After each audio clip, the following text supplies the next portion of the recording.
Hello friends, welcome to cascading life. आज से मैं एक नई प्लेलिस्ट स्टार्ट कर रहा हूँ जो कि इंडस्ट्रियल रिलेशन के ऊपर। इससे पहले जो प्लेलिस्ट बनाई है मैंने इंडियन पॉलिटी और सोशल सिक्योरिटी के ऊपर, उस पर मैं videos as it is upload करता रहूँगा। सबसे पहले जो आज का टॉपिक है हमारा वो है ट्रेड यूनियंस के ऊपर। इसमें जो नोट्स यूज़ किया मैंने वो मेरे हैंड रिटन नोट्स हैं, तो इसमें हो सकता है आपको कहीं पे राइटिंग में दिक्कत हो थोड़ी, तो मैनेज कर लेना उस चीज़ को। और इसमें जो सेंटेंस लिखा है मैंने फुल सेंटेंस नहीं लिखा है मैंने, तो वो आप समझ जाना उस चीज़ को। और जो स्पेलिंग्स भी है कई जगह मैंने शॉर्टकट लिखा है, सिर्फ मैं वर्कर को WRKR लिखता हूँ।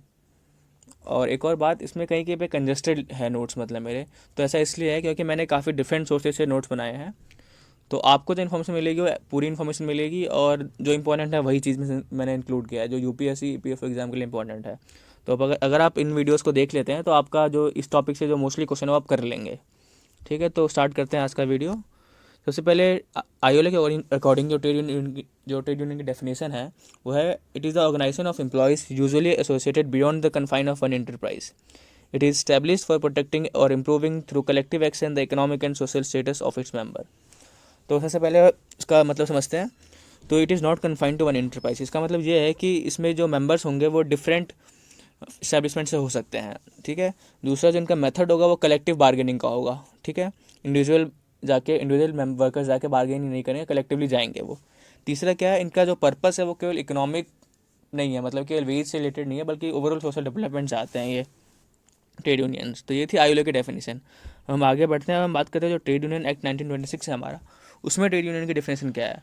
तो as per this act, trade union is any combination, whether temporary or permanent, formed for regulating relation between workmen and employers, between workmen and workmen, and between employers and employers। इसका क्या मतलब हुआ, हमारा जो act है वो कहता है कि टेम्प्रोरी भी हो सकता है, परमानेंट भी हो सकता है। ठीक है। और ये रेगुलेट करता है रिलेशन को बिटवीन वर्कमैन एंड एम्प्लॉयर्स के बीच में, बिटवीन डिफरेंट वर्कमैन के बीच में, बिटवीन डिफरेंट एम्प्लॉयर्स के बीच में भी। ठीक है। तो ये तीनों एस्पेक्ट्स को कवर करता है। अब हम बात करते हैं कि कैरेक्टरिस्टिक्स ऑफ ट्रेड यूनियन क्या होते हैं। तो सबसे पहले जो कैरेक्टरिस्टिक्स है वो ये है कि एक सेपरेट लीगल एंटिटी है। मतलब ये हुआ कि जो जो लीगली ट्रेड यूनियन एक अलग से एक एंटिटी है, इसको हम कोर्ट में स्यू कर सकते हैं, इसे कंपनसेशन डिमांड किया जा सकता है या इसको कंपनसेशन दिया जा सकता है। जैसे कि हमने कंपनीज़ के रिगार्डिंग पढ़ा है, जो कंपनीज़ होते हैं, जैसे आपने अकाउंट्स में पढ़ा होगा कि जो कंपनीज़ होती है और जिसके ओनर्स होते हैं वो दोनों एक सेपरेट लीगल एंटिटी है।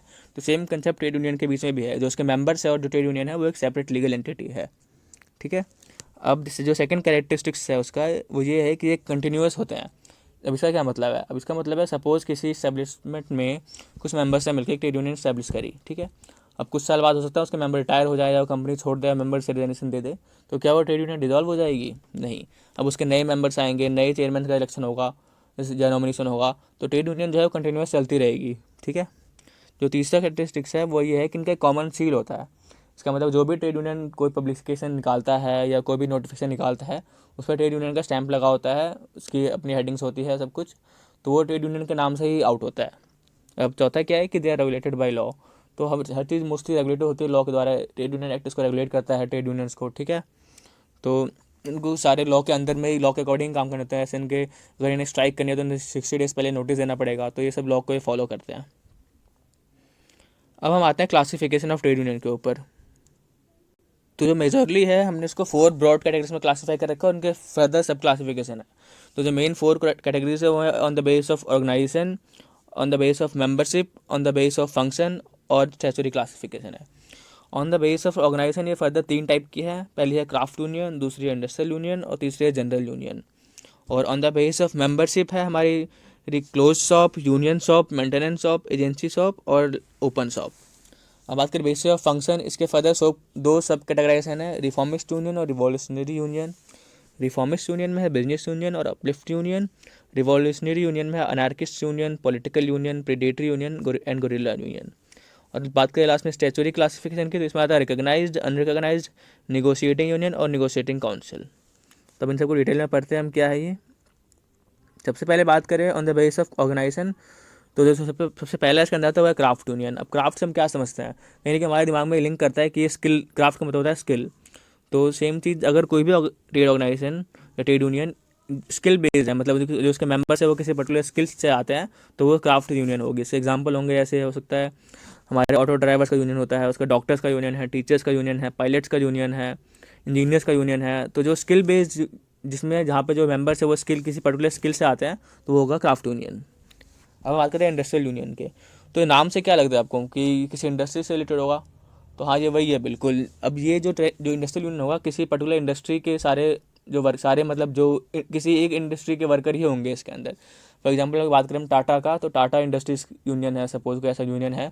तो एक इंडस्ट्री के अंदर उसके इंजीनियर्स भी होंगे, उसमें सफाई कर्मचारी भी होंगे, उसमें वॉचमैन भी होंगे, कारपेंटर भी होंगे, फिटर भी होंगे, वेल्डर भी होंगे। तो वो सारे मतलब हर स्किल के लोग इसके मेंबर बन सकते हैं, पर वो किसी पर्टिकुलर इंडस्ट्री के ही होंगे। ठीक है, तो वो इंडस्ट्रियल यूनियन है। अब हम बात करें जनरल यूनियन की। जनरल यूनियन से हमें क्या, नाम से क्या लगता है कि जनरल है, मतलब इसमें किसी भी सेक्टर के, किसी भी स्किल के, किसी भी इंडस्ट्री के, किसी भी रीजन के वर्कर इसके मेंबर बन सकते हैं। इसमें कोई लिमिटेशन नहीं है कि आप पर्टिकुलर स्किल के होनी चाहिए या पर्टिकुलर इंडस्ट्री की होनी चाहिए। ठीक है, अब बात करते हैं नेक्स्ट टाइप की जो क्लासिफिकेशन है उसका, हमारा on the basis of membership. अब अब इसमें एक हम नया कॉन्सेप्ट पढ़ेंगे जो है कंपलसरी यूनियनिज्म। अब इसका क्या मतलब है? अब किसी भी ट्रेड यूनियन की रेलिवेंस कब होती है? जब वो जो वर्कर है उन्हें उनको कंट्रोल कर सके। मतलब अब मैं कहना चाहता हूँ इसे कि अब सपोज कोई ट्रेड यूनियन है, वो कहती है हम स्ट्राइक पे जाएंगे। तो जो उनका जो ओनर है वो कहता है कि ठीक है तुम जाओ स्ट्राइक पे, हम तुम्हें निकाल देंगे, हम नए वर्कर्स को ले लेंगे। तो ऐसे में ट्रेड यूनियन की रेलिवेंस ख़त्म हो जाएंगी।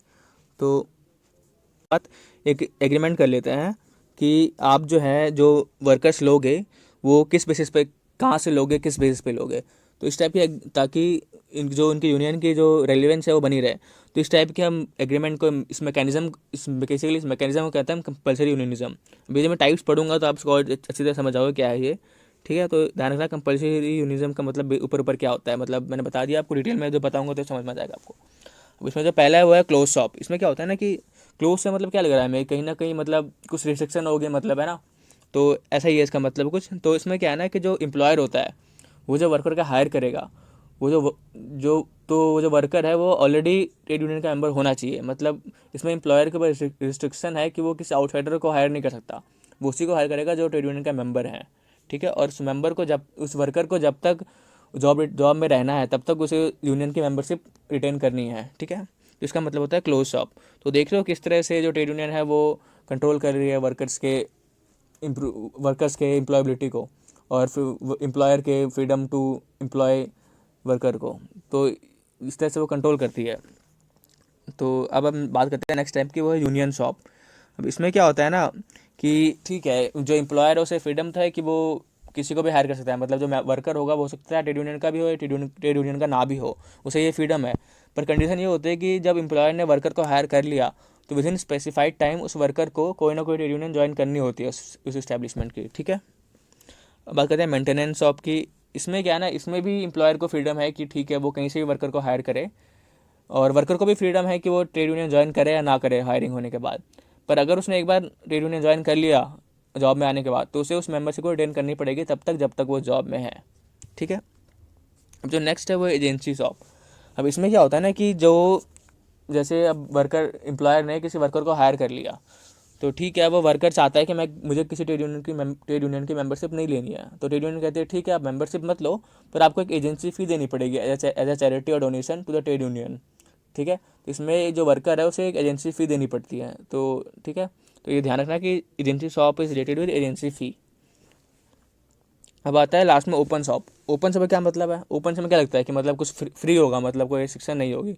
तो ऐसा ही है, इसमें एम्प्लॉयर कहीं से भी किसी को भी हायर कर सकता है, और जो हायर किया गया एम्प्लॉई है उसके पास वो भी फ्री है कि वो यूनियन ज्वाइन करे ना करे, उसमें कुछ कोई एजेंसी फ़ी नहीं देनी है। ठीक है, अब नेक्स्ट टाइप की जो क्लासिफिकेशन है वो है रिफॉर्मिस्ट यूनियन। तो ये किसके अंदर आता है? ये आता है classification on the base of function. उसके अंदर दो सब हेडिंग्स थी, रिफॉर्मिस्ट यूनियन और रिवोल्यूशनरी यूनियन। तो हम पढ़ते हैं रिफॉर्मिस्ट यूनियन को। ये दो टाइप की होती हैं फर्दर, बिजनेस यूनियन और अपलिफ्ट यूनियन। जो बिजनेस यूनियन है उसको हम ब्रेड एंड बटर यूनियन भी कहते हैं। Unions are concern with improving wages और working condition rather than changing political and social condition in which workers lives. इसका क्या मतलब हुआ? ये जो यूनियंस होती है उन्हें केवल कंसर्न है कि भाई हमारी वेजेस अच्छी होनी चाहिए, हमें जो सैलरी वो टाइम पे मिलनी चाहिए, बस। इनका ऐसा कुछ नहीं है कि उन्हें ये क्लास कंस्ट्रक्शन मतलब होता है कि ये कैपिटलिस्ट सोसाइटी को हमें सोशलिस्ट बनाना है, ऐसा कुछ इनका एम नहीं है। जैसे चल रहा है, जो जैसे सिस्टम है चलने दो, हमें अपनी सैलरी टाइम पे मिलनी चाहिए और एडुकेट मिलनी चाहिए, बस इनका ये पर्पस होता है। ठीक है। तो इन्हें कहते हैं they are trade conscious either than class conscious. इसका मतलब समझ गए होंगे आप कि उन्हें मतलब सिस्टम से कोई प्रॉब्लम नहीं है, उन्हें सैलरी मिलनी चाहिए टाइम पे। और ये जो टूल यूज़ करते हैं वो कलेक्टिव बार्गेनिंग यूज़ करते हैं, लीगल स्ट्राइक करते हैं लोग, लीगल इलेक्टमेंट्स करते हैं, ठीक है। मतलब जो भी होगा ये लॉफुल होगा सारा काम इनका, ठीक है। अब जो सेकंड टाइप के अंदर वो है अपलिफ्ट यूनियन। अब ये इनको हम फ्रेंडली यूनियन भी कहते हैं। Their main aim is betterment of life of worker by elevating their moral, intellectual and social life. मतलब ये ओवरऑल डेवलपमेंट की बात करते हैं वर्कर की, ठीक है। इनका कंसर्न केवल वेज से नहीं है, वो ओवरऑल डेवलपमेंट की बात करते हैं। उनका वर्क भी हाई होना चाहिए, उनकी डिग्निटी मिलनी चाहिए वर्कर को, ये सब कुछ पे फोकस करते हैं। अब जो नेक्स्ट टाइप थी हमारी वो है रिवोल्यूशनरी यूनियन। अब ये जो रिफॉर्मिस्ट थे वो क्लास कॉन्शियस नहीं थे, पर यहाँ पर जो यूनियन है वो क्लास कॉन्शियस है। इसका क्या मतलब है, उन्हें कैपिटलिस्टिक क्लास से दिक्कत है, मतलब वो चाहते हैं कि सोशलिज्म की तरफ सब कुछ आगे बढ़े, सोशलिज्म सिस्टम आए, ठीक है। ये मेनली मार्क्सियन अप्रोच को फॉलो करते हैं। अब मार्क्सियन अप्रोच को हम नेक्स्ट वीडियो में पढ़ेंगे, जहाँ पे हम थ्योरीज ऑफ इंडस्ट्रियलाइजेशन पढ़ेंगे, उसमें हम मार्क्सियन अप्रोच को और डिटेल में पढ़ेंगे क्या है ये। अभी हम इनके टाइप्स पढ़ लेते हैं फिलहाल। तो इसमें सबसे पहला वो एनार्किस्ट यूनियन है। तो ये चाहते हैं कि हम टोटली डिस्ट्रॉय कर दें कैपिटलिस्टिक सिस्टम को और सोशलिस्ट सिस्टम लेके आएँ, ठीक है, सोशलिस्ट सिस्टम लेके आएँ। ये भी मतलब वायलेंस को अडॉप्ट करते हैं लोग। जो सेकंड टाइप है पॉलिटिकल यूनियन है। अब ये चाहते हैं कि हमारे पास पॉलिटिकल पावर आए।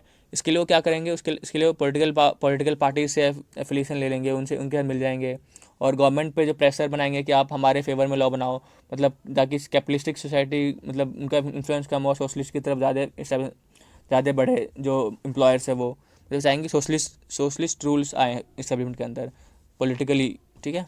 ये इनका एम होगा। दूसरा है प्रेडेटरी यूनियन। प्रेडेटरी यूनियन में है ना, इनकी आइडियोलॉजी फिक्स नहीं होती है। इनका पर्पस तो फिक्स है कि सपोज इनका पर्पस हमें वेज बढ़ाना है, तो इनका एम तो फिक्स है, पर ये जो तरीका अपनाते हैं वो फिक्स नहीं होता। कभी ये बिजनेस यूनियन के तरह एक्ट करेंगे, कभी ये रिवॉल्यूशनरी यूनियन बन जाएंगे, कभी ये एनार्किस्ट बन जाएंगे, ठीक है, कभी ये एम्प्लॉयर्स से आगे हाथ मिला लेंगे। मतलब इन्हें कैसे भी करके अपना जो एम है फुलफिल करवाना है, ठीक है। जो नेक्स्ट टाइप है वो है गोरिल्ला यूनियन। गोरिल्ला से मतलब हमें पढ़ा हुआ गोरिल्ला वॉरफेयर, मतलब ये वॉलेंट मेथड का यूज़ करते हैं अपने एम्बिशंस को मीट करने के लिए। ये कलेक्टिव बार्गेनिंग या बातचीत में कोई विश्वास नहीं रखते हैं, ये सीधा सोचते हैं चलो अटैक करो और अपनी बात मनवाओ, ठीक है। अब जो लास्ट टाइप भी थी हमारे वो स्टैचुरी क्लासिफिकेशन। अब इसमें जो है ये स्टैचुरी क्लासिफिकेशन मतलब क्या है कि मतलब बाय लॉ, मतलब जो हमारे ट्रेड यूनियन एक्ट में जो ये चीज़ रजिस्टर्ड है वो है। तो इसमें पहला है रिकॉग्नाइज्ड यूनियन। अब ये क्या होते हैं, ये वो यूनियन होते हैं जो कि रजिस्ट्रार ऑफ ट्रेड यूनियन के अंदर के पास रजिस्टर्ड होते हैं, ठीक है। अब किसी ट्रेड यूनियन को रजिस्ट्रेशन होने के लिए कुछ कंडीशंस हैं, इसमें जो है जो इस्टेब्लिशमेंट है उसके मिनिमम 10% मेंबर्स, 10% वर्कर उसके मेंबर्स होने चाहिए, या फिर 100, इसमें जो भी कम है उतने मेंबर्स उतने वर्कर इसके मेंबर होने चाहिए ट्रेड यूनियन के, तभी वो इसका रजिस्ट्रेशन हो सकता है, ठीक है। और एक और कंडीशन है कि मिनिमम जो रजिस्ट्रेशन होगा उस टाइम में जो मिनिमम 7 लोग हैं, 7 लोग तो होने चाहिए, मतलब 7 लोग के साइन होंगे रजिस्ट्रेशन के टाइम पे, ठीक है। तो 3 कंडीशन हमने पढ़ी, एक तो कि 10% ऑफ द टोटल वर्कर्स या फिर 100, इनमें से जो भी कम है, और एटलीस्ट 60 तो होने चाहिए रजिस्ट्रेशन के लिए, ठीक है। और 7 मेंबर हमेशा होने चाहिए उसके अंदर। दूसरा अनरिकॉग्नाइज्ड, वही जो रजिस्टर्ड नहीं है वो अनरिकॉग्नाइज्ड है। तीसरा है आपका नेगोशिएटिंग यूनियन, और चौथा है नेगोशिएटिंग काउंसिल। अब ये जो दोनों है ना, इनको ज़्यादा ध्यान से पढ़ना, क्योंकि जो अभी नए इंडस्ट्रियल रिलेशन कोड आए हैं उसमें इनको डिफाइन किया गया। इससे पहले इनका डेफिनेशन नहीं था, पर जो नए कोड है उसमें इन्हें डिफाइन किया गया है। अब होता क्या ना, बेसिकली एक इस्टेब्लिशमेंट में काफ़ी सारे यूनियंस होते हैं। तो मान लो गवर्नमेंट को किसी से कुछ कंसल्टेशन करनी है या एम्प्लॉयर को किसी से कुछ कंसल्टेशन करनी है, तो किसकी बात माने। अब हो सकता है कि एक यूनियन कह रही है कि हमारे वेज 100 रुपये बढ़ा दो, दूसरी यूनियन कह रही है नहीं 200 रुपये बढ़ाओ हमारी वेजेस। तो हो सकता है डिफरेंट यूनियन में भी के व्यूज़ डिफर करें। तो उसके लिए क्या होगा ना कि एक यूनियन को निगोशिएटिंग यूनियन का दर्जा दिया जाएगा। उसके लिए कंडीशन क्या है, तो आईआर कोड में लिखा हुआ है कि जो भी यूनियन जिसके जो मेंबरशिप है उसके मेंबरशिप में 51% वर्कर है, तो वो ऑटोमेटिकली बन जाएगी हमारी निगोशिएटिंग यूनियन।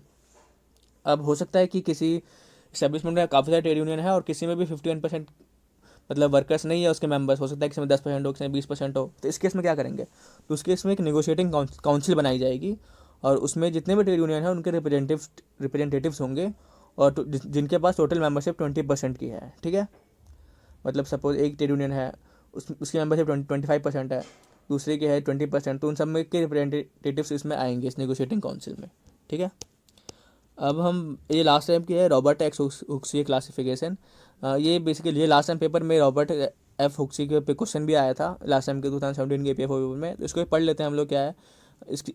एफ हुक्सी की क्लासिफिकेशन हम function classification of trade union भी कहते हैं, ये भी ध्यान रखिएगा आप, इसको हम function classification of trade union भी कहते हैं। तो इसमें इन्होंने बेसिकली 5 टाइप्स में क्लासीफाई किया है ट्रेड यूनियंस को। पहला है बिजनेस यूनियन, जो हम पहले ऊपर रिफॉर्मिस्ट में पढ़ चुके हैं। दूसरा फ्रेंडली यूनियन और अफिलिएट यूनियन, ये भी हम पढ़ चुके हैं रिफॉर्मिस्ट टाइप में, ठीक है, ये इसके डेफिनेशन सेम है। तीसरा चौथा है हमारा रिवॉल्यूशनरी यूनियन और प्रीडेटरी यूनियन, ये हम पढ़ चुके हैं पहले, वही है ये भी। फिफ्थ टाइप है वो है डिपेंडेंट यूनियन। अब डिपेंडेंट से हम क्या समझते हैं, मतलब किसी के सहारे होना। तो ये जो यूनियन होती है किसी के सहारे होती है। अब इसमें फर्दर 2 टाइप की है, डिपेंडिंग ऑन कि वो किसके सहारे हैं, मतलब किस पे डिपेंडेंट है। तो पहले है कंपनी यूनियन, जो कि डिपेंडेंट है अपने एम्प्लॉयर के ऊपर, मतलब जो उस फैक्ट्री का ओनर है उन्हीं के ऊपर डिपेंडेंट है, वही इनको फाइनेंस करते हैं। और दूसरी है लेबर यूनियन। इसमें क्या होता है ना कि जो एस्टेब्लिशमेंट है वो जो प्रोडक्ट मैन्युफैक्चर कर रही है, जैसे सपोज अलमीरा बना रही है तो अलमीरा पे अपना लेबल लगा देगी। तो जो कंज्यूमर जब उस प्रोडक्ट को खरीदेंगे तो प्रॉफिट का कुछ हिस्सा इस यूनियन को जाएगा और इससे वो अपना अपना खर्चा चलाएंगी, ठीक है। तो ये होता है डिपेंडेंट यूनियन। तो ये था हमारा आज का वीडियो। तो ज़रूर बताइएगा कैसा लगा आपको आज का वीडियो। आपको कोई डाउट्स हो या कोई फीडबैक हो तो ज़रूर कमेंट करना। हमारे चैनल को सब्सक्राइब कीजिए और बेल आइकन को प्रेस कर दीजिए ताकि मेरी आने वाली हर वीडियो का नोटिफिकेशन आपको मिलता रहे।